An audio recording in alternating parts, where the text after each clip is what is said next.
Hello, one and all, and welcome to the Non-Profits.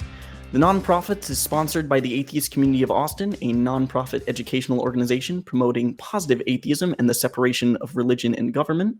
We are so excited to be here this evening to bring you the latest and greatest in atheism or religion or dumb joke, whatever we talk about here.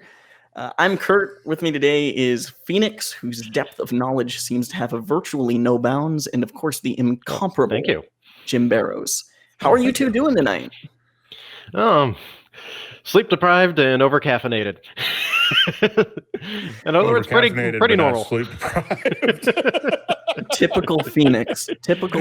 Well, I can tell you guys that for me, I actually just adopted a new kitten. We found a stray, so little bundle of joy now in our life, and it's happy and healthy.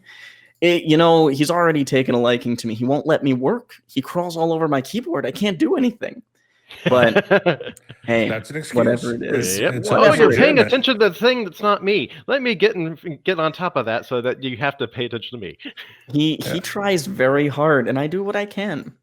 But hey, it's great to hear that you guys are doing pretty well, caffeinated or not. We've got a really great lineup of topics tonight. We're going to start off by discussing a couple of interesting articles about atheism, religion, and AI. We'll be taking a quick look back in the life and thoughts of humanist philosopher John Dewey. And then we're going to bring it back and talk about the miracle worker who could be the newest Catholic saint. And just for you, if we've got time, we'll do our best to tackle a question that was emailed in from one of our viewers. If you guys would like the chance to have your question featured on an episode of The Nonprofits, you can send it on over to nonprofits@atheist-community.org. And if you have any other questions, comments, or concerns, feel free to email in or leave a comment on the video. And of course, if you'd like to support us, you can join the fan Discord for conversation. Happens pretty much all the time, and or subscribe to our Patreon. That was a mouthful. I'm not going to lie. I think that was enough introduction. What do you guys think? Should we jump into our first article? Yeah, let's jump in. Yeah, definitely. All right. So our first article that we've got today is called Atheist, the No God Religion, written by Wayne Jackson of the Christian Courier. And I'll just give a brief little summary here. So I read through the thing, and honestly, the article seemed to me like basically just a huge mischaracterization of atheism. I mean, it started out all right. From word one, from the first word. I have to disagree with you. The first, 2-3 sentences are pretty good. It goes over the etymology, the history of the word, and it says, hey, it can be a little flexible. It can mean different things to different people. And I mean, and then he Jim throws it right out the window. Yeah, he throws it right out the window in basically right after he says it. So the third paragraph reads, in its broadest sense, atheism repudiates, I had to look up that word, it just means refuses to accept. Atheism repudiates belief in any sort of deity transcendent to man. And I'm actually okay with that. That's not a bad definition. But the very next sentence... I have problems with one word, and that is transcendent to man. Sure. Yeah, with any sort of deity, period, matter is all there is. I have problem with that, although he put that in quotes. Well, that's what I was going to say. That next sentence basically throws it out the window. That throws out all the progress he's made. Right, because we start with this definition that's fairly reasonable of refusing to accept a deity, and then we tack this other thing on. Well, one thing that I would like to, if we go back to his original paragraph, he does something that I've never actually seen before, where he actually refers to a usage of atheist in the Bible that actually fits the normal description that we would use. After he goes through and breaks down the prefix a, which means no, not without, and then theos is God, he then points out Ephesians 2:12, where they use the word atheos, without a relationship with the Lord. Well, and he's using it specifically in the context that most Christians use it, which means without the God of the Bible, whichever version of that God you happen to accept as true. Yep. And we use it in the more general sense without any of them. Right. Yeah, Right. it's weird how he's redefined atheism to include every single God belief other than the biblical one. That's atheism.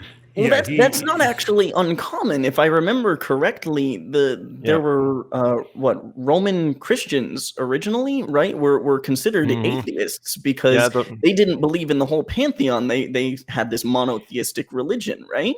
Right. They would be atheistic to the pantheon. But yeah, and then he goes on to say that atheism has been aptly called the fool's religion, and he calls atheism religion. And here's where we kind of have a problem, because he stopped using definitions all of a sudden. So religion, the definition of religion is a state of a religious, i.e. a nun in her 20th year of religion, or B, the service and worship of God or the supernatural, B2, commitment or devotion to religious faith or observant. So religion, by definition, has to do with God, and atheism doesn't. So you can't call us a religion. We're not. There's no definition. There's absolutely no supernatural aspect to atheism. Right. Well, that's not necessarily true, right? If all that atheism means is without God, it just means atheism, that it's an answer to a single question. Do you believe in a God? If the answer is no, that's atheism. There's nothing else to it. Yeah.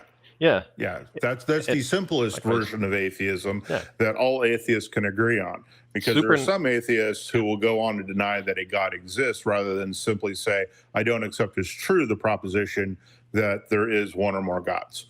So it's the simplest form that doesn't get us into definition arguments among atheists. Right. You can have an atheist with supernatural beliefs, but the supernatural beliefs are not part of the atheism. No, not informed by their atheism at all. No. Well, as long as the supernatural beliefs don't include a God, correct, it can be both. Right. Like and Shintoism, for instance. What I find really interesting, just to keep kind of going with what you were talking about, Jim, is you're absolutely right in he's really propping atheism up in this article to be a religion. I mean, it's the title of the article, but he lays out what he describes as atheism's irrational tenets of faith. Right? And this whole thing is lifted up as if, hey, these are things that atheism has to believe.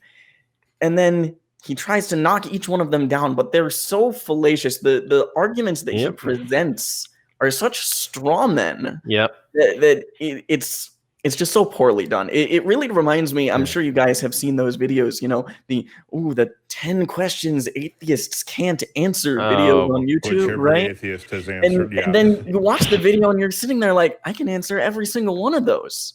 It takes me about 30 seconds a piece. Sometimes the answer is, I don't know, but at least I'm honest. Yep. So, a lot of those tenets of faith, they are discussion points worth having. There were 7 of them, and all of them we could probably go on for ages about. I'm hoping that we can maybe just tackle a few of them. Did either of you have one that really stood out to you as something that was really just so heinous, so dastardly? Yeah. The void of unbelief. And he says that there's a voidness of soul that is an abiding companion of atheism, ever haunting its devotees as no physical malignancy ever could. And this is a problem because his entire argument, I'll finish let me read the last paragraph as well. Atheism is a bleak, worthless ideology. It robs the brain of reason, the conscience of moral guidance, the mind of tranquility, and the soul of hope. So let's talk about a couple of things. One, not all atheists are reasonable. Not all atheists are good at critical thinking, and not all atheists use critical thinking in everything that they do. But it's not the atheism that robs us of reason. It's the belief in something you can't prove that is unreasonable, that you don't have the evidence to prove. Right. Moral guidance? Well, no. Atheism says nothing about moral guidance, says nothing about ethics. It is a single position on a single statement. That said, you have a book that endorses all kinds of really, really bad, evil things, from a God who tortures one of his followers simply because he can, namely Job, to someone who intentionally made it impossible for the Pharaoh to do other than he did, and then punished the Pharaoh for doing exactly what God forced him to do. These things are not the actions of good people. And there are so many examples of that throughout the Bible. I mean, we've got slavery, we've got women's rights just kind of being pushed under the table. I mean, it's hard to believe, for me at least, that anybody could really turn to this book and get solid moral guidance, because I'm happy to say, hey, there are some good things in the book, but I wouldn't say all of them. I would struggle to even say most of them. Yeah, for me, most of the time I'm looking at the stories there and I just can't help but think Jehovah the mob boss. Yeah. Oh yeah. The narcissistic, misogynistic, homophobic, yeah. But he says something here, and he pulls this quote. I'm going to assume his quote is accurate. I don't have any context for it, though. And this is kind of the thing that really kind of gets me about how he's twisting this around. And he says, and it is for certain that atheism has no hope beyond a cold hole in the ground. When Pierre Curie was killed in a tragic accident, his illustrious wife, Marie, that'd be Marie Curie of radiation fame, who had abandoned the faith of her younger years, could only view his corpse and wail, "It is the end of everything, everything, everything." Supposedly in 1937, and there's a quotation where I could probably go get some more information. So he's basically taking someone who is mourning the loss of their husband, a loved one, and in a moment of grief says it's the end of everything. That doesn't mean she didn't have hope for her own life beyond the death of her husband. Although very well could. I don't know that much about Madame Curie, but she does not necessarily mean there is any hope beyond that. And quite frankly, you Christians don't either. It is actually hope. It's just hope that there's something after you die. You don't have any proof of it, because contrary to the story of Jesus' resurrection, nobody's come back from the dead. So you don't know. You're just hoping. And honestly, that lack of hope, that lack of focus on the afterlife, means that I do much more to make sure that this life is working out for me, and that I am doing the things that I want to be doing and want to enjoy. So yeah, this whole thing, and it's at the end of it, is just one mischaracterization of what people have said, taking them at moments of grief and then twisting what they said to fit his point of view. He makes the claim that the voidness of the soul is an abiding companion of atheism, and he never offers any evidence of this. First of all, he never offers any evidence of a soul, nor does he define how he's using it there. So I don't know what voidness of the soul means. I reject that. And I reject that there's any voidness haunting my well, I object to the use of devotee as well. But no, there's nothing haunting me. I am more free and more focused on making sure that my life is good now than I have when I was a Catholic.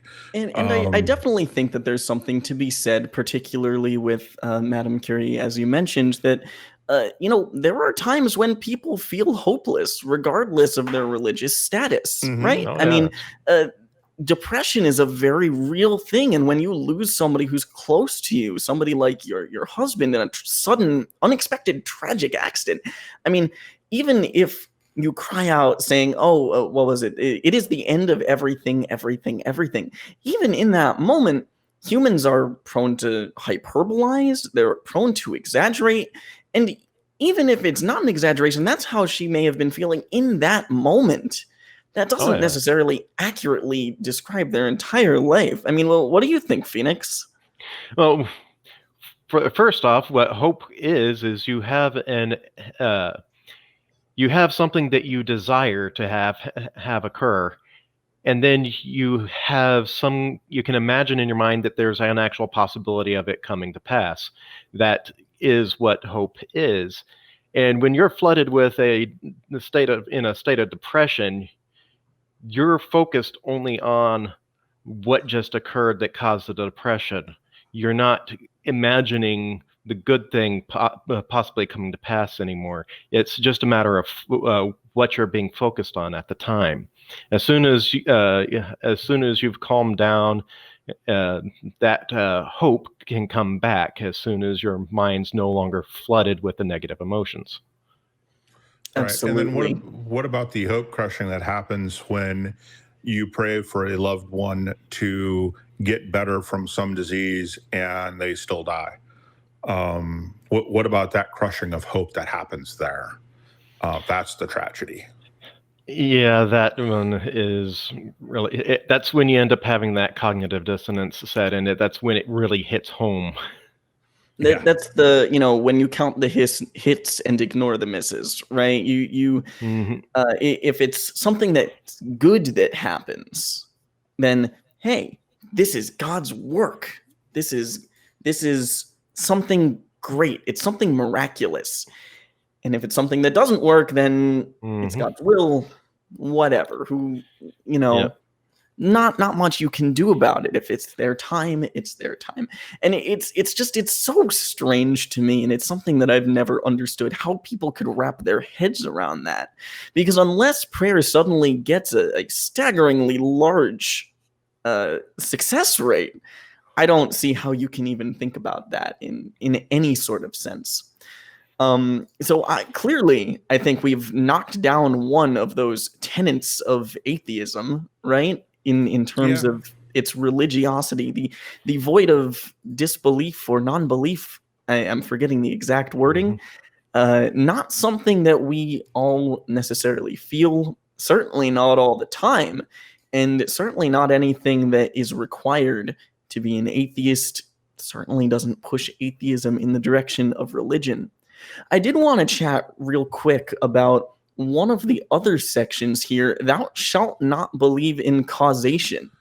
And I like this one. I want to talk about this one just because it's such a common thing to hear from Christians and Christian apologists. And so I think it's worth mentioning every now and again, though I know it can get old.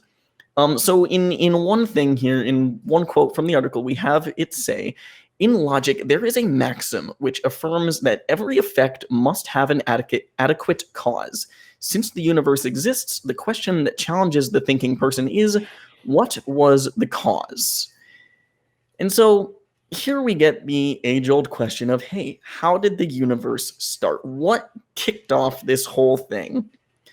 And obviously the immediate question is, well, if God exists, what caused God? By your same logic, you're either making a special pleading fallacy here in that either God isn't bound to logic, or that God didn't begin to exist, and then just carry on from there. It's nothing that's really reasonable in any sense.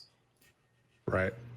And again, he's attributing atheism, which is a position on a single claim, to having all this other stuff.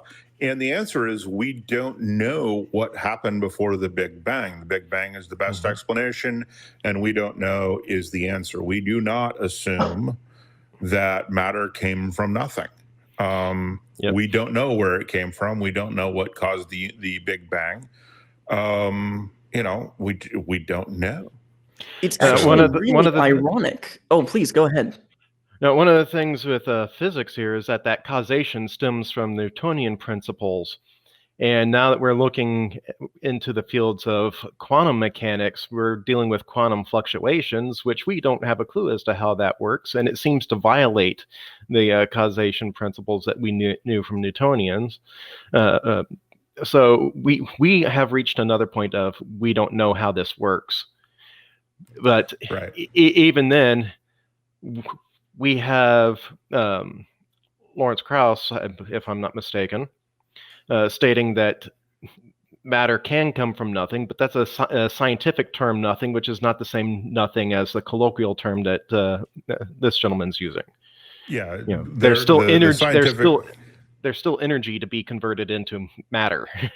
Right. And he says that absolute nothing may be so unstable that that something has to come out of it, but we don't know, and that's the ultimate answer. We do believe in causation. We do believe that, as far as we can tell, every effect must have an adequate cause, except when we get into the quantum realm, and even then we may just not know what the cause is. Correct. But we don't claim to know what the cause of the universe is. We just claim we don't know. And this is probably one of the biggest strengths of being a skeptic, not an atheist, but a skeptic, is being really, really comfortable with those 3 words or 4 words, I do not know. I'd have to say that's probably the biggest difference in the viewpoints, because where we say, I don't know, they go, you have to have an answer there, or you're just asserting that nothing's there. And I can agree. There has to be an answer somewhere along the line. There is an answer for every question that we don't know the answer to. But we don't necessarily have the ability to find all of these answers. There's no good way to explore the distant past with that level of granularity, particularly once we get beyond the Planck time, and the speed of light has its limitations, and we can only see so far. It really gets to a point that we just can't say, and maybe we'll get to a point where we develop better technology, better science, that we can find better answers, but we don't have them right now. So there's no reason that we should be positing any sort of answer. Yeah, exactly. And the one other thing that I did want to touch on from this section, it wasn't mentioned outright, but I have to mention in this scenario the Kalam cosmological argument, which is, in my mind, it's one of the greatest arguments that theism has ever made, because it obfuscates so much that to the average person who listens to everything that begins to exist has a cause, the universe began to exist, and therefore the universe has a cause, they think, wow, that makes perfect sense. And then they can kind of finagle it into working a God in there. But the entire thing falls over. And I think it falls over right at the first premise, with everything that begins to exist has a cause. Because I don't think we've ever actually observed anything begin to exist in the sense that they're talking about. All we've ever really seen happen is a rearrangement of matter that already exists. Transformation or transfiguration, not raw creation. Exactly. Right. And that may not be true in the quantum realm, but it is definitely true in the non-quantum realm that we deal with. Babies don't begin to exist. They're the result of a biological process. So in that sense, in the sense of sperm meets egg, they kind of begin at that point, but really they're just carrying on the biological processes that started from there. So we don't see anything that begins to exist. And we don't have any evidence that the universe began to exist. We assume it does because the Big Bang fits that.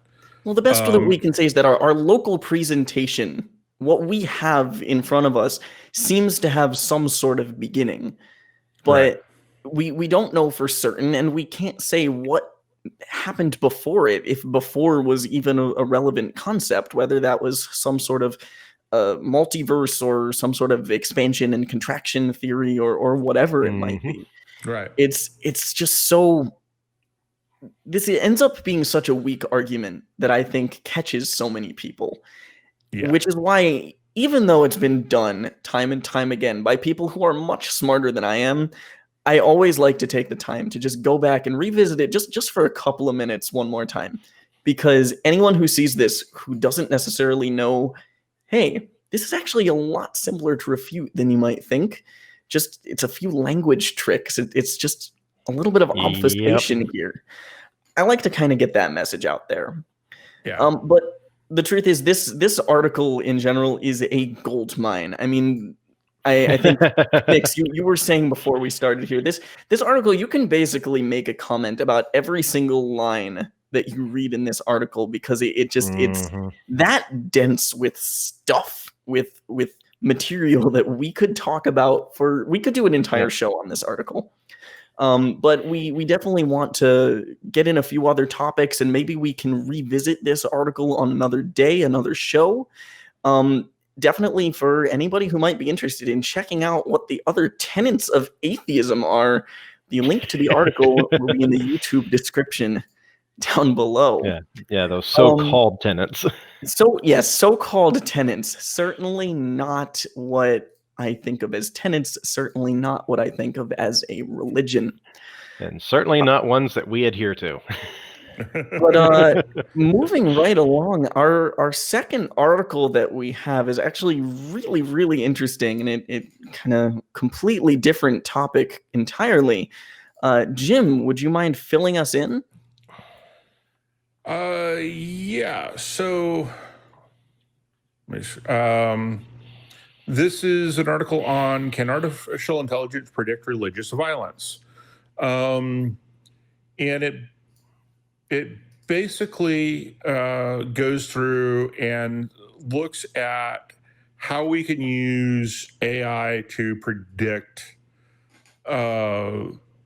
religious violence in general. And it is rather an interesting little article on how we can do that. And I don't know why they're focusing on religion, but that is certainly an interesting topic on that, because religion is just a society, a group of people. So we could probably use it to do more than just that. It's a long, involved article on the topic. But yeah, it's almost science fiction. I mean, it's on the other side of the science fiction line at the moment. But I think day by day we're getting closer and closer, especially as we increase the number of sensors out there who can detect where people are, and emotional levels just from facial recognition and picking up those kinds of things. So it's not as far into the future as you think it is, but it's probably farther than some of us would like, or farther than some of us fear. Maybe even a little closer than some of us fear. I can definitely imagine like a dystopia where, the facial recognition software, biometric scanners that can somehow detect your propensity to commit some sort of act of violence, religious or not, like you said. And I know that there are some stories out there that touch on this, but they did pick religion here as their main focus of study. It looks like there are a few different organizations that are really kind of delving into that. And it's definitely, it was a great read. A lot of information just about how people are turning more secular, how integrating different groups of people together can potentially cause issues, and all sorts of different policies about how this can be used. Yeah. Well, I do want to make one comment on this being a futuristic thing.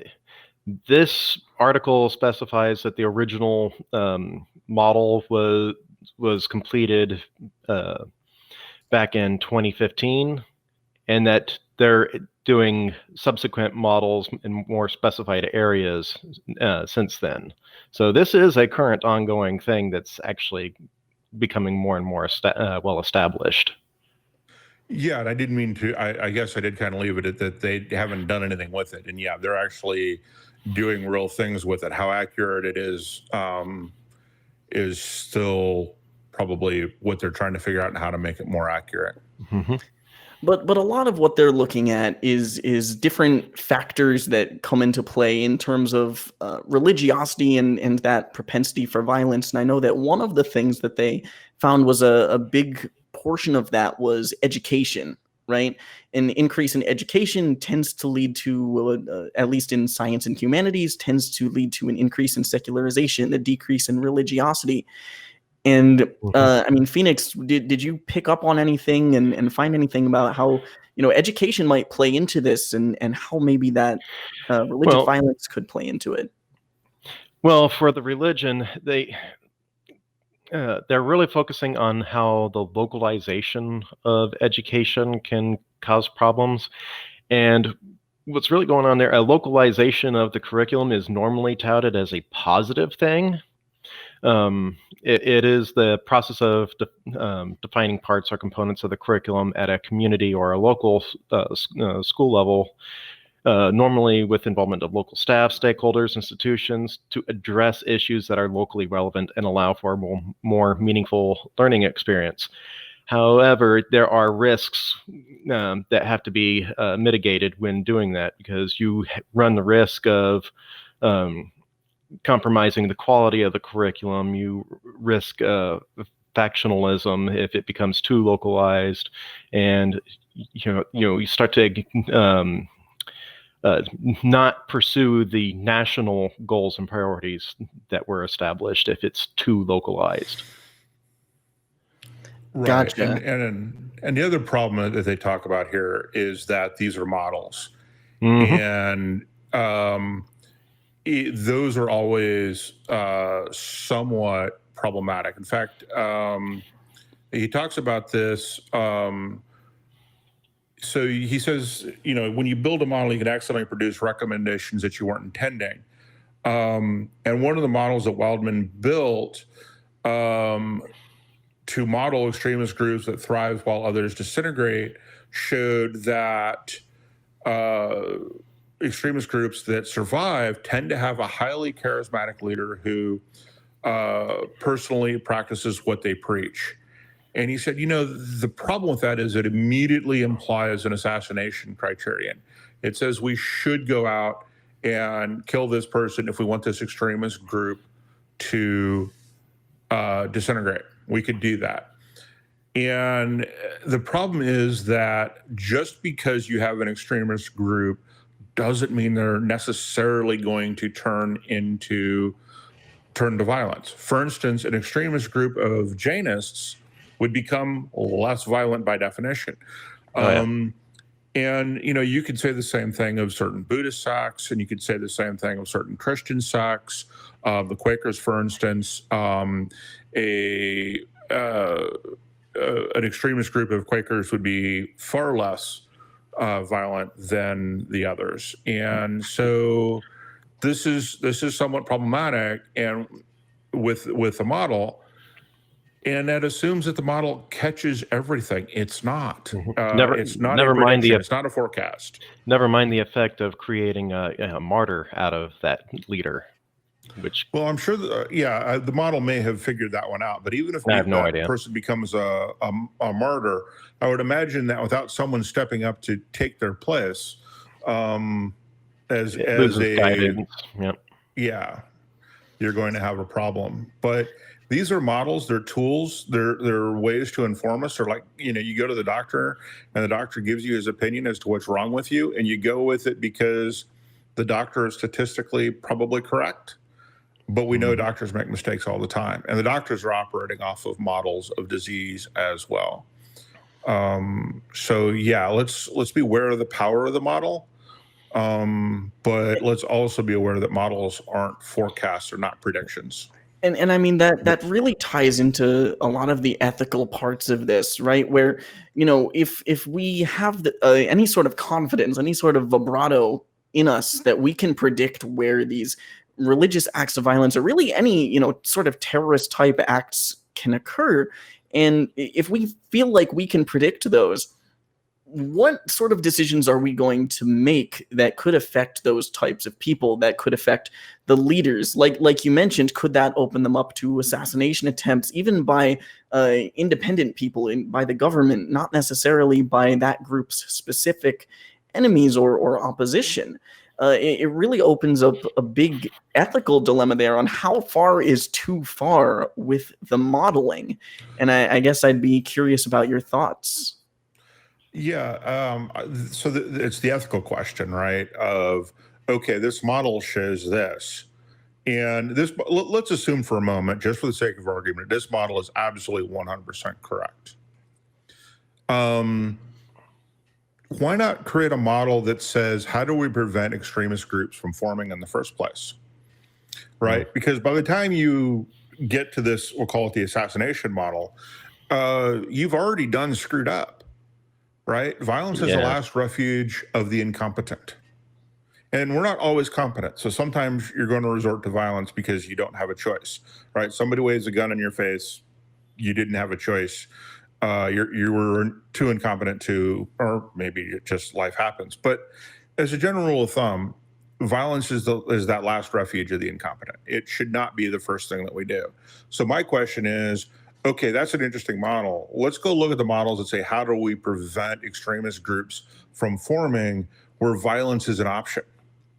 Like, I don't have a problem with an extremist group of Quakers running around. I really don't. Even as an atheist, I don't have that problem. I do have a problem with a group of gun-toting, white evangelical extremists running around because their first thought is violence. And so that's the first question I have. Why not a model to prevent the extremist groups, or at least take the violence piece out of the equation? How do we do that? Those are the two things, without restricting guns, without going into all of that. Just if you have a model who can do this, why don't you have a model to prevent it? Because that's the best thing we could do, is to prevent the problem, not resort to assassination. And also, if they haven't acted and they haven't committed a crime, and I don't care what runs through their head. I care about what they do. And that's the important part. So assassinating them before they do something is even worse than assassinating them after they've done something, or after they've encouraged somebody to do something. But I would like to use these models to prevent the problem. Yeah, that sounds like Minority Report right there. A little bit. And to that question, Jim, I think that what we find in a lot of these sort of extremist groups, I mean, this adherence to their religion is often a big part of it, or at least some of their values are based in religion. Obviously, with religious extremist groups, that's a big factor.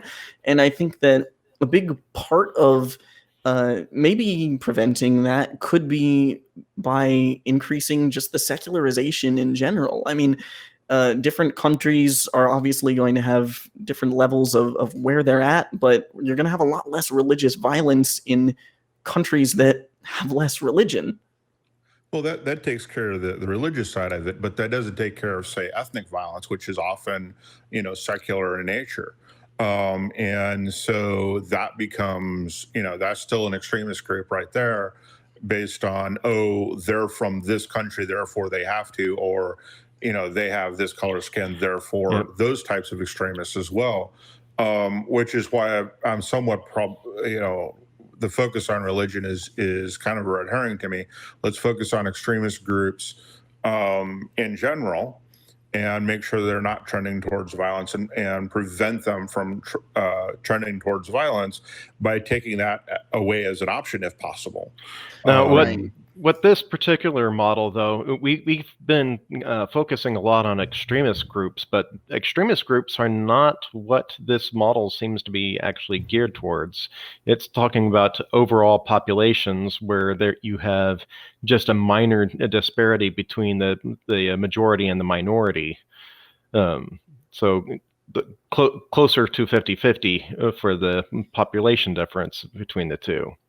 And that seems to be what this particular model is focusing on. Right. Yeah. Right. But that's one of the things they're focusing on. They're also focusing on, refugees and smaller groups than that. But, for instance, one model they talk about is the future religion and secular transition, or FOREST, that found that people tend to secularize when 4 factors are present: existential security, you have enough money and food; personal freedom, you choose whether to believe or not; pluralism, you have a welcoming attitude to diversity; and education, you've got some training in the sciences and humanities. If even one of these factors is absent, the whole secularization process slows down. This, they believe, is why the U.S. is secularizing at a slower rate than Western and Northern Europe. And one of the things that I find most fascinating about that FOREST model is that If you go look at the RSA lectures on happiness, there's an older gentleman that does several of these. He is a United Kingdom government person who has studied happiness in large populations and how to do that. And those are the things that he focuses on. He focuses on, hey, if we make sure that people have enough money to live, the crime goes down. They don't have to worry about that. If they have health care, they don't have to worry about, if we take care of their physical and mental health, they do better. If we take care of socialization to make sure that everybody has, feels part of the society in which they live, we reduce crime, we reduce all the negative aspects of society, and we promote the positive ones. He talks about all of these things. So the fact that we have a model that shows that being more secular, not less, does better across the spectrum, maybe we should listen to that model. Oh yeah, and Oh, yeah. you were touching on a lot of great stuff there as far as getting that secularization level up. And I mean, you can kind of compare the US in a lot of ways to some of these other countries, maybe in Europe. And I think that the biggest part of that is what you were saying with this existential security that they mentioned, right? Compared to some other countries in Europe, the US's poverty level is actually not that bad. It's, last I checked, it was around 10.5% compared to Norway's 7.5%. But there are some countries that are even up to about 20% or higher. But regardless of that, in a lot of countries in Europe, you've got these social safety nets that go far and far beyond what we see here in the United States, as far as being able to provide food, housing, medical assistance free of charge, so that, hey, even if you are poor, maybe you don't have to worry quite as much. Maybe that doesn't mean it's a death sentence like it could be here, with crippling medical debt that will keep you poor forever. And in a lot of these, in this one in particular, it reminds me of just the Maslow's hierarchy of needs. And this really touches on primarily the physiological needs. Like, these are the basic needs. And it seems like that's something that as a society, maybe we should be working towards making those better. And that'll help get crime lower, get these radical groups to stop, get some of this violence to stop. And moving on, the other aspects they touched on were, there was the pluralism, having this welcoming attitude to diversity. And it's just really interesting to look at some of the things that are happening in the world today, and in terms of, particularly in the United States where we live, it seems that it's radicalized even more in the last couple of decades. And between just recently, we have the whole build the wall thing, travel bans, rampant Islamophobia, the Proud Boys, and other white supremacist groups. Like, we're seeing this attitude is not so welcoming. It's welcoming to the in-group, but not to everybody. And that's where the problem comes in.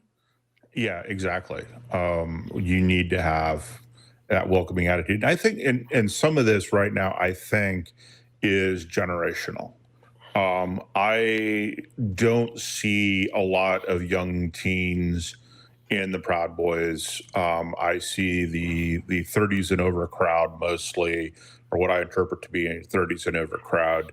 Where I see the young people is on Twitch and Twitter and Facebook and all the other places where they hang out, and their voices are being heard. So I think in part this lack of pluralism coming from the top is that's where it's coming from. It's coming from the older generations. It's coming from people my age. Most social change does not come from changing of the minds of the people that are living today, but rather people growing up in a changing world. So each younger generation is seeing the changes, while the older generation that doesn't want to change from what was there before starts to die off. And so that's how we're mostly actually getting the bulk of the change in society, is just the people set in older, and the older methodologies do die off from old age. And then the younger generation that's seeing where society is moving to, they're growing up in that next segment in the timeline. and then it will just, each generation keeps moving a little bit further on down the line. Absolutely. And I think, it's obviously not everybody is like that. The people can change. No. Individuals can change. I'm not talking individuals. So absolutely, we're talking populations, but I just want to make sure that everybody realizes, we're not trying to call out an older generation in terms of every single person. You can certainly have shifted ideals, shifted ideas, even if you are in that crowd. And I think that what that really comes back to is partially this sort of that pluralism thing in terms of being open to new ideas, and also just to education, being willing to listen and learn and hear the word get out there, whether that's in science and math, as far as religiosity goes, and maybe debunking some older religious claims, or just humanities and how people are, who people are. It's so important to get different perspectives and to get more people in your life that can tell you about these things, so that you can be a better and more well-rounded person. Yeah. I think education is huge. I think that we need to get rid of private education, especially at the grade school and high school levels, quite possibly at the collegiate levels as well, and definitely get rid of homeschooling. We have an entire generation of kids who are homeschooled who aren't schooled at all in some cases, who may just be given the answers to the tests so that they can take the tests and pass the tests. I know that charge has been leveled by several homeschooling kids who've been through that. And we need to go back to fundamentals of education and stop all of this nonsense of, well, my religion doesn't like what you teach. Well, your religion is anti-science, so guess what? We're going to teach it anyway. That will help. But on that same note, the nuns are growing, right? The people who mark nun as a religion are growing, and are growing by leaps and bounds every year. So we're headed that direction. It's been a steady 1% increase every year since just a couple of years after the dawn of the internet. Yeah. And oh, gee, look, when you have access to information and it's free and cheap to get to, oh, look, things happen. Yay. Absolutely. Yep. And just on that note, I think we're about ready talking about education, talking about looking back a little bit further. We're just going to actually jump right into our looking back segment, where we'll be talking about John Dewey. Looking back.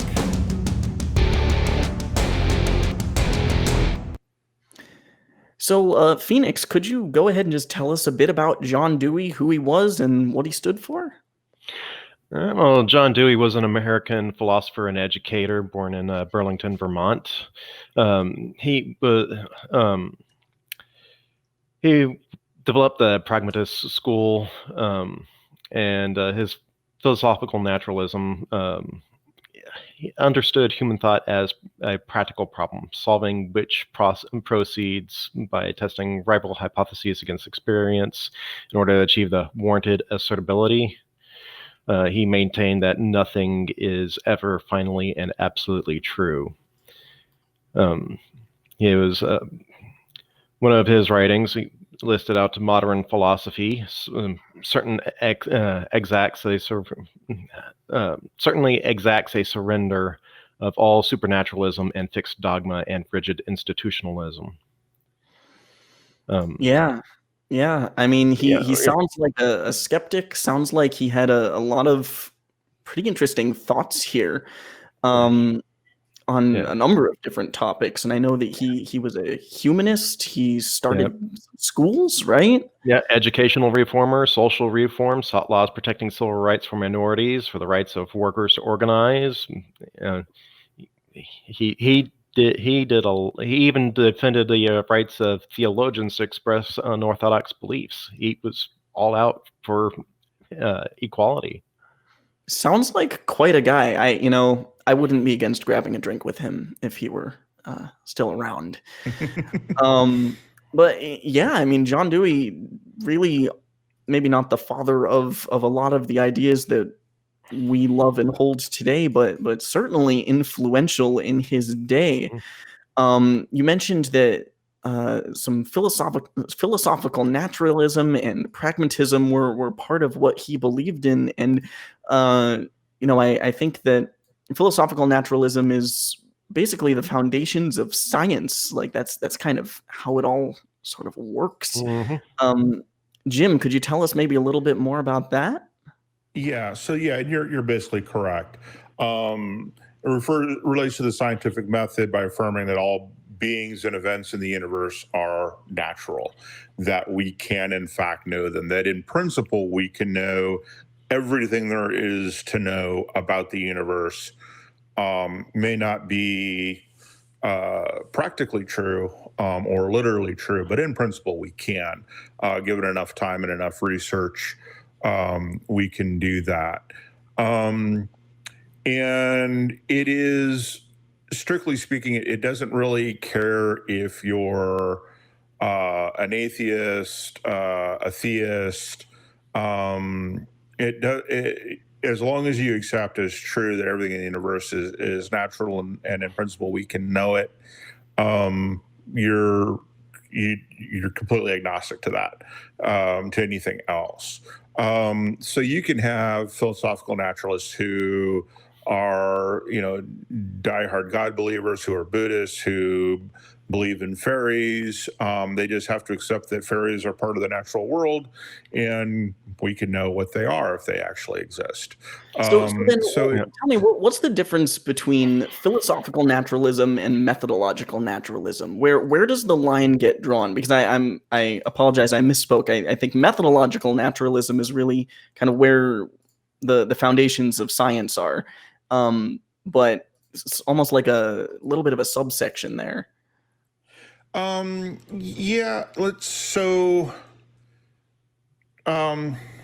on, let me collect my thoughts here for a second. Sorry, this is a little off topic from the article, but I think it's something that's worth talking about.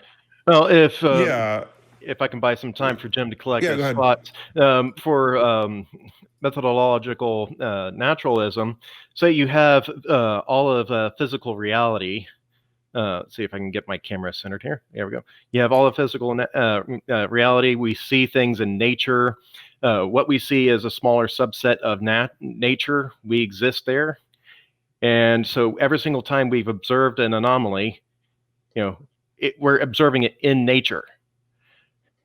We're observing anomalies in nature. And people are now saying, okay, there's something outside of nature that's caused this anomaly in nature. But all we can really observe is the nature itself, and we've learned causes of things by expanding our knowledge of the nature. So we have all this past experience learning about the causes of things by expanding our knowledge of nature, but we've never actually expanded our knowledge. We've had time and time again of claims of something outside of nature influencing it, but all we've ever actually observed are things within nature itself. So what you end up stuck with is the thing that is cause the anomaly. One more thing that we need to expand our knowledge of nature to figure out, or is it going to be something outside of nature? But since all we can observe is nature, we have no means of actually determining anything outside of it. So in a sense, it's kind of the difference between the assertion that everything is natural, which would be philosophical naturalism, right? Mm-hmm. Versus the assumption that until such time as we're wrong, everything that we are aware of is natural. And if at some point we were found to be incorrect, if we somehow found something that was outside of nature, well, that would take us a little bit further. Yeah. So methodological naturalism isn't really a doctrine. It is an essential aspect of the methodology of science, especially the study of the natural universe. So if you believe that natural laws and theories based on them will not suffice to solve the problems attacked by scientists, and that supernatural and thus non-scientific principles must be invoked from time to time, then you can't have confidence in the scientific methodology that is a prerequisite to doing science.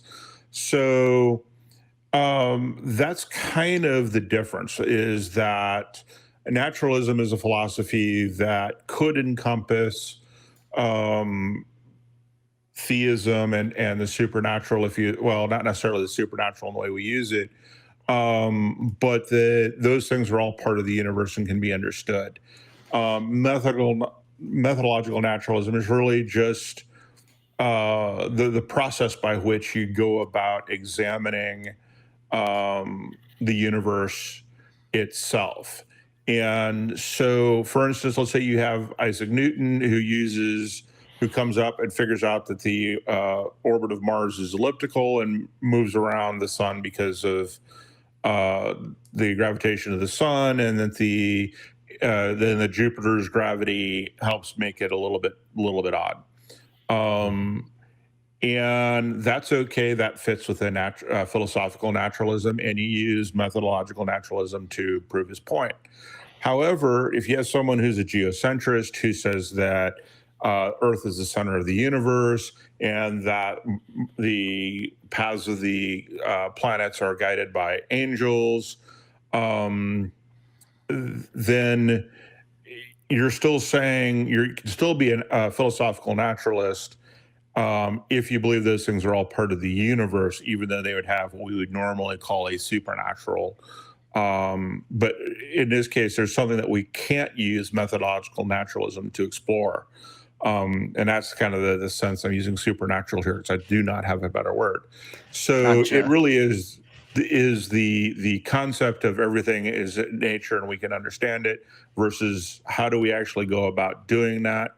Methodological naturalism is going to throw out the idea that there is some form of supernatural, that there is something that we cannot examine. In part because if we don't know how to examine it, how do we do that, and how do we prove it's true?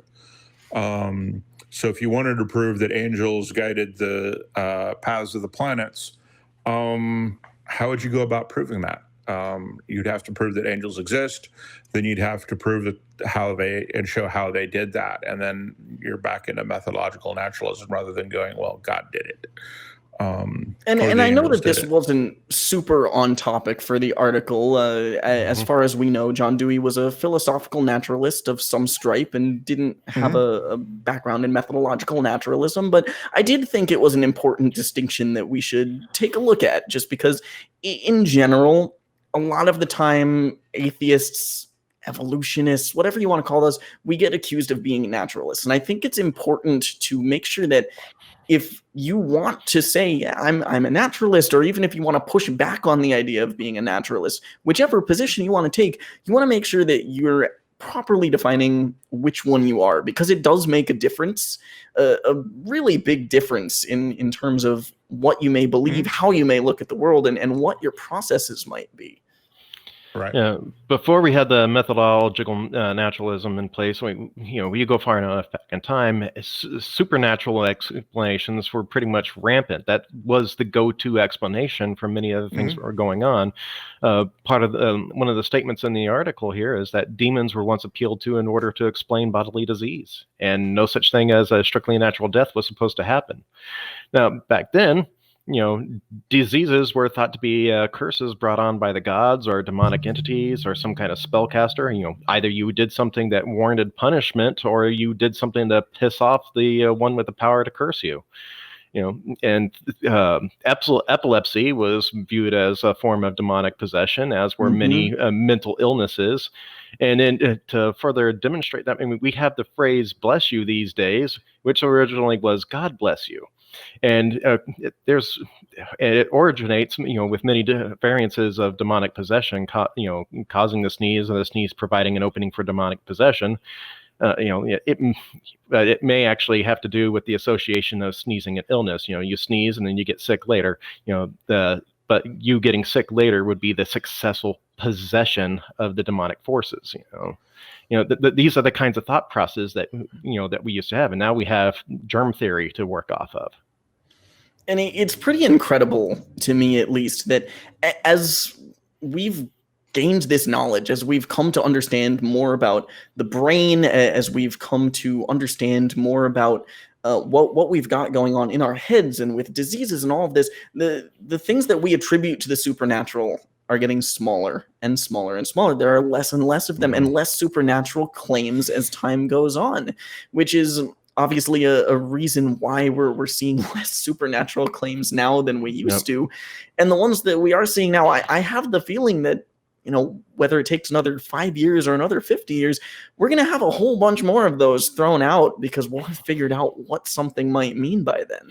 Yeah, the specific claims are becoming smaller, and then the larger claims are becoming more vague and ambiguous to the point that they hold virtually no meaning.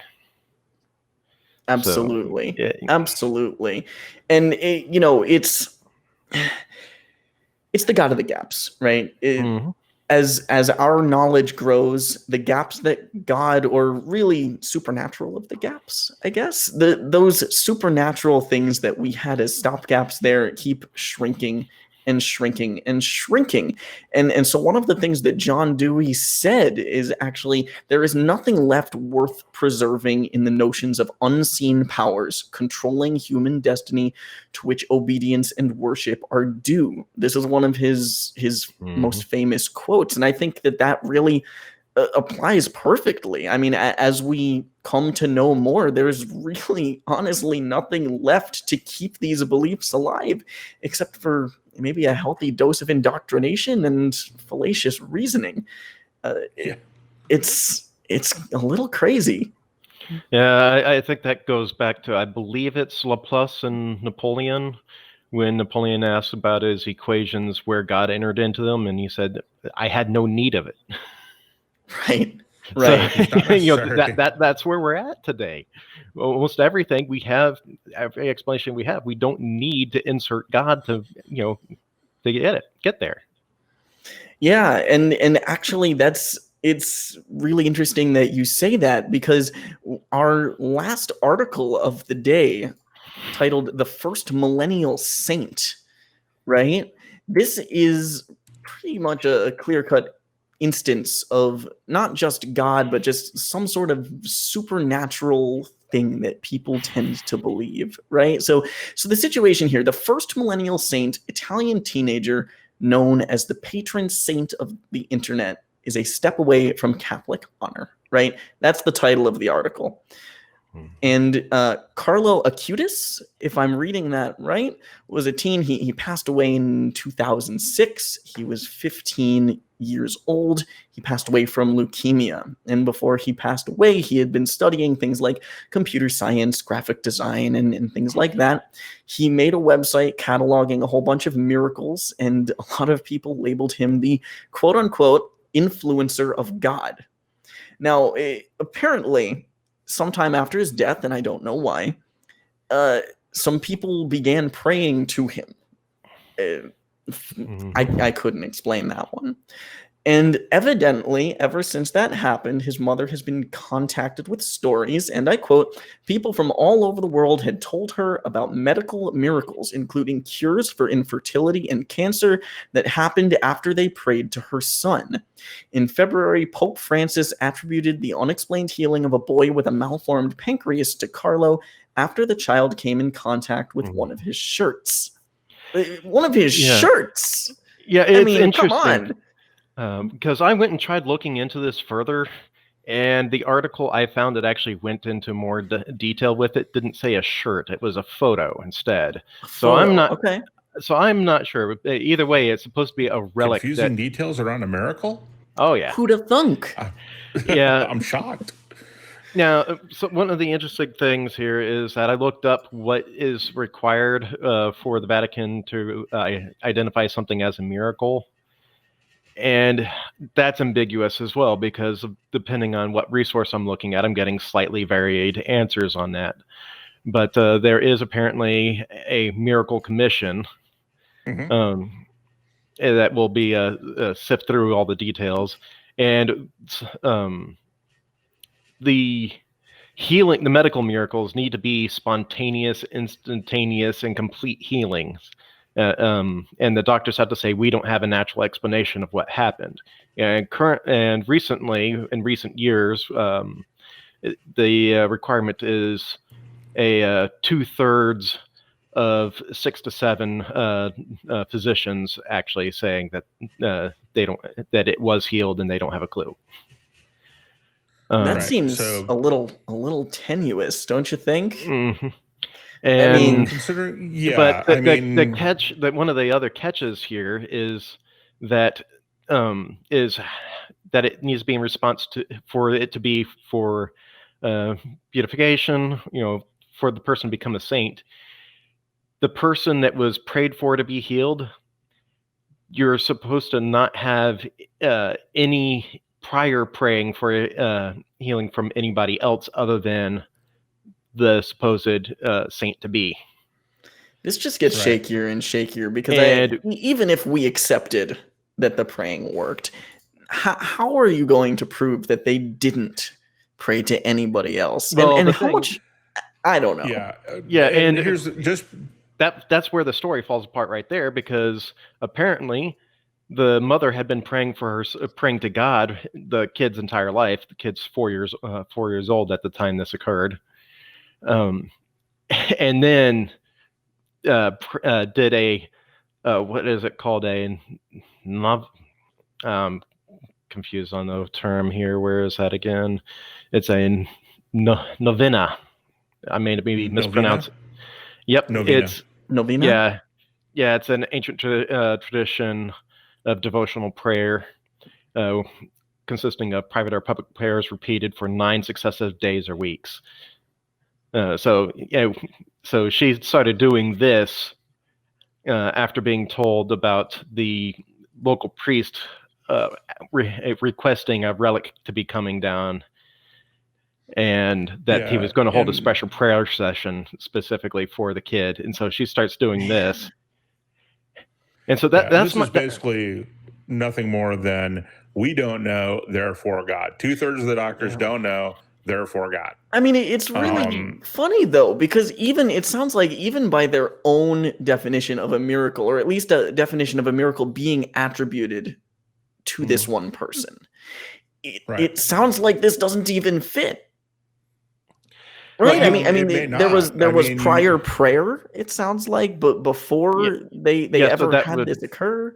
Well, you kind of get a clue as to what's really going on here. Farther down the way here, where let's see. People are gravitating to the idea of a young person becoming a saint at a time when young people are leaving the church, becoming disenchanted with the church coming sad. Guess what? There's your reason why they're pushing it. They're trying to get to stave off the death of the church.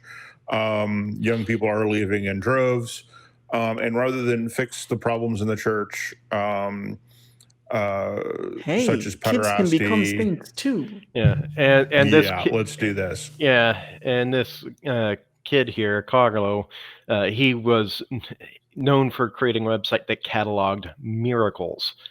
This is what he did, on the internet. This is what he spent all his time doing. Yeah. So it's all problematical. The spontaneous healing of badly formed pancreas, and everyone said we don't know how that happened. Well, just because we don't know how it happened doesn't mean God did it. It could just be that his body took a while to finish the pancreas for whatever reason, and maybe we should be doing some more research into what happened there and how that happened. And for his particular diagnosis of annular pancreas, medically, you're supposed to there's a series of different things you can do to diagnose it, but you have to have ultrasounds, x-rays, CT scans, MRIs, a upper gastrointestinal series, a small bowel series. You're supposed to have these scans done. There's supposed to be this record of it, and I can't find any record. I couldn't find during my search any record of any kind of procedures that were followed to verify this. Just the statements that the physicians were baffled. That's it. Right. That vague of a statement. Well, some of that is the church protecting its procedures for determining a miracle so that they are less likely to fall prey to false miracles. And so some of that is that, but a large part of it is probably they get a bunch of people and then train them to recognize miracles in the same way that you sex chickens. By somebody tapping you on the shoulder when you get it right.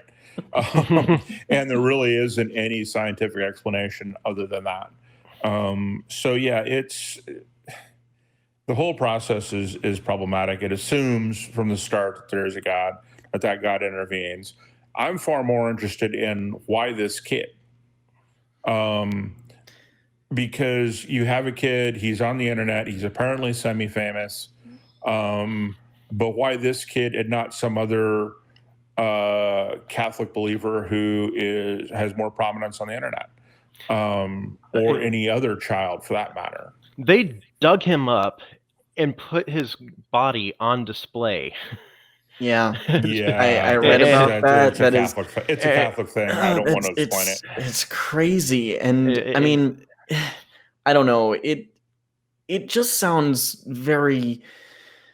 It almost makes me a little bit sick. And, I certainly don't want to belittle the death of a child, right? This was genuinely something tragic. He was 15. It was in 2006. Obviously, he died of leukemia. This was not an easy thing to get past. And I guess I'm left wondering, well, where was his miracle? Where you're calling on him for all these miracles. Where was his?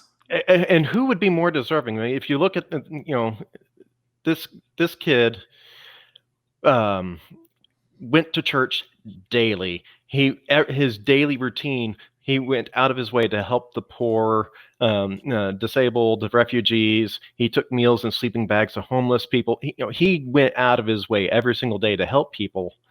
Who would be more deserving of a miracle? Yeah, and he got his mom to return to the faith. Yeah. The article kind of mentioned. God's awfully weird about that. The article mentioned there are more than 10,000 saints recognized by the Catholic Church. Only about 120 of them died as children. And apparently, in order for him to be recognized officially as a saint, I was reading, he has to have one other verified miracle attributed to him, and that has to be recognized by the Pope, right? Right. So I guess we'll have to keep our eyes out to see, hey, are they really pushing this? Are they trying to get him to sainthood, so to speak? Or where are they coming at this from? Is this just happenstance and it seems good, or what's going on with it? And I guess I'm also left wondering, have there been any other saints recently? I guess I'm not particularly familiar with Mother Teresa's beatification was rushed through. There were a lot of Catholics who are unhappy with how fast it went, although not unhappy enough to actually, I think, complain formally. Because of her outward appearance. I don't think a lot of Catholics know about her darker side, her being in love with suffering and having enough money to prevent a lot of the suffering in her hospitals. Yikes. And refusing to actually go to one of her own hospitals when she herself got sick. Yeah, she came to the United States and got the best cancer care she could on her order's dime, which they have a lot of apparently.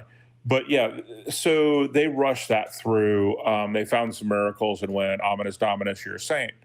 And it was just way, way too fast. And it's kind of funny that when the church wants to do something, it doesn't take that long. But for somebody like Joan of Arc, she wasn't beatified for several centuries. And so, it just depends on how popular you are and how many other Catholics know your name. Now, I'm kind of more than anything else. One thing that I'm kind of curious about here is that when you're the patron saint of something, wouldn't the miracles have to be through the medium of the thing that you're supposed to be a saint of?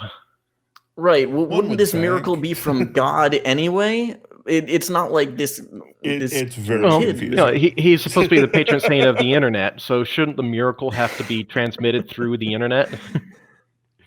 Yeah, it's all very confusing. I don't know how the church explains it, but it is the real problem is a belief in a supernatural, and that the supernatural could have an effect on the natural without any evidence that the supernatural exists. We could ask a lot of questions. Why this kid, not some other kid? In the saint and or the kid who's beatified and the kid who had his pancreas healed. Why those two kids and not other kids? What made them special? And can we repeat that in some way, shape, or form? That would be my question. And if we can't repeat it, then I don't know. Therefore, God doesn't hold any explanatory power. No, it doesn't tell us. It doesn't tell us how to become better with God so that he's willing to heal us, which would kind of be, I think, the point of theology, right? Is studying God and how he works so that you can become more like him so that you can get more consistent results rather than results that appear to mimic random chance. You would hope, but I mean, like I said, go look for consistency in religion. It's hard to think. I don't even know. It's a crazy story.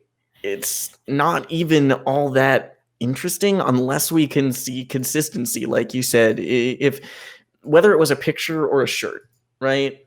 We've really got to we've really got to test it more, because if this picture, this shirt, and praying for this kid has some magical healing process or properties, if we pray to it 100 times and we do what we can, I mean, hey, if it heals 100 kids, I'm all for it, right? Mm-hmm. I don't care who I have to pray to if it works. But if it works. Right.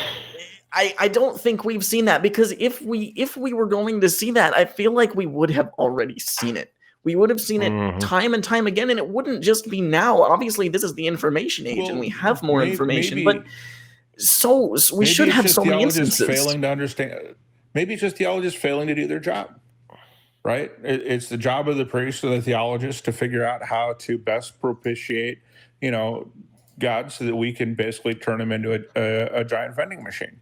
Now, if you actually look at the faith healers, how that typically works, whenever you see a failure, it's not the failure of the healer, it's not the failure of whatever relic's being used, it's the failure of the one being healed of not having enough faith that usually gets the blame for why it doesn't work. Right. Yeah. Victim blaming at its finest. Yes, very much so.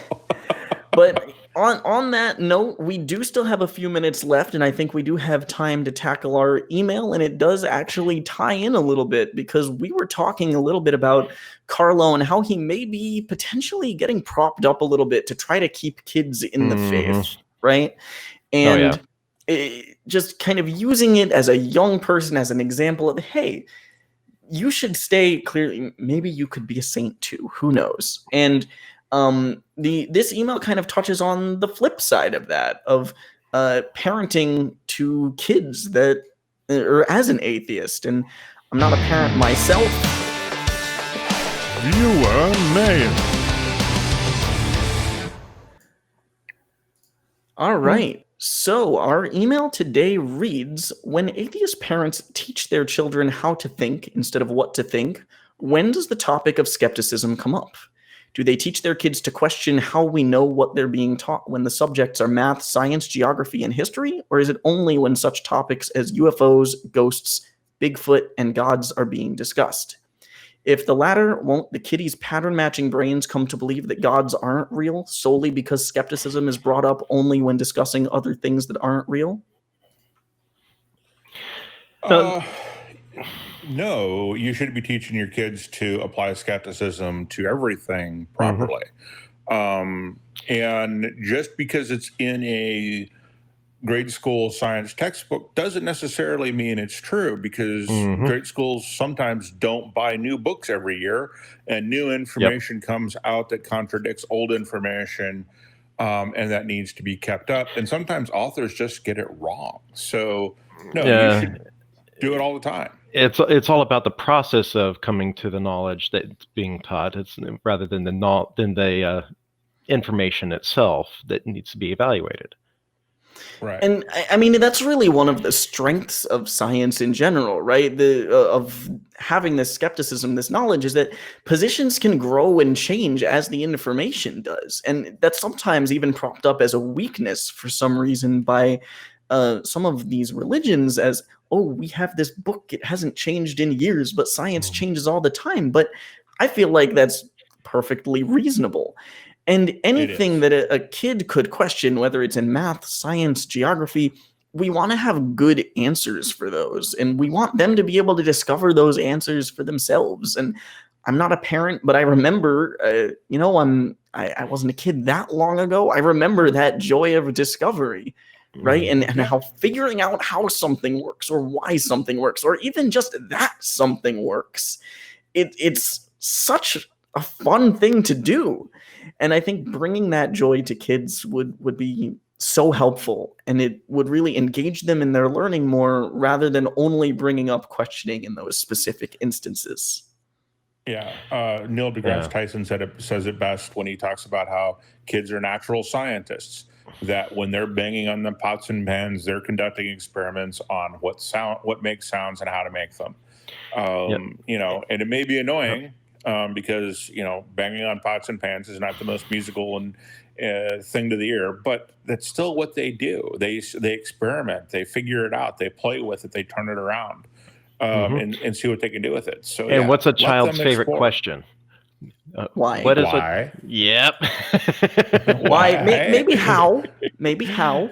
Well, oftentimes when they ask why, they really do mean how, but.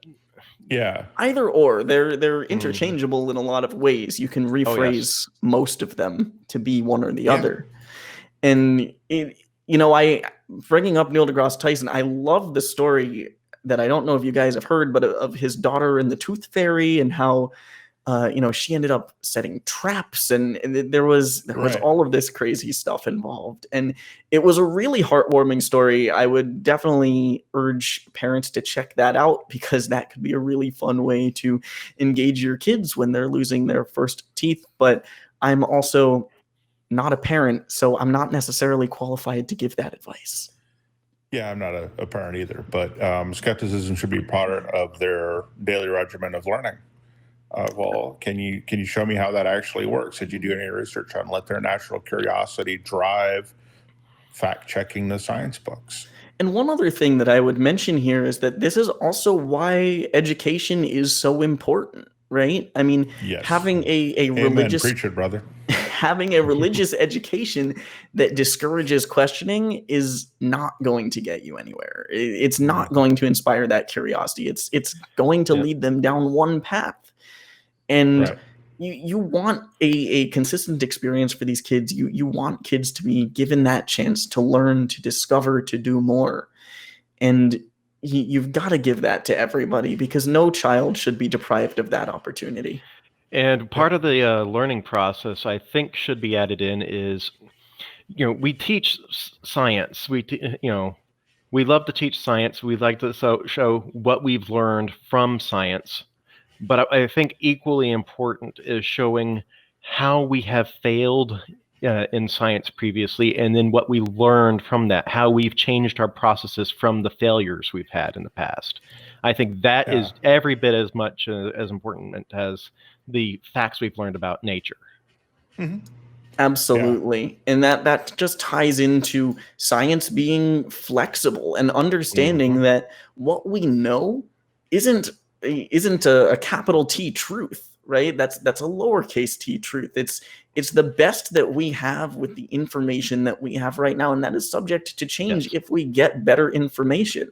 And we get better information literally all the time, every single day.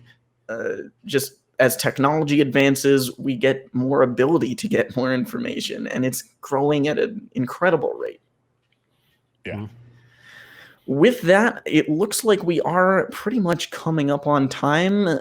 We covered a lot today. We started off just talking about atheism as a religion and kind of tearing down that notion, talking about a couple of arguments for God. We hit on AI, maybe some of the secularization aspects of how things can happen. We talked about the millennial saint, John Dewey, the humanist philosopher and educator.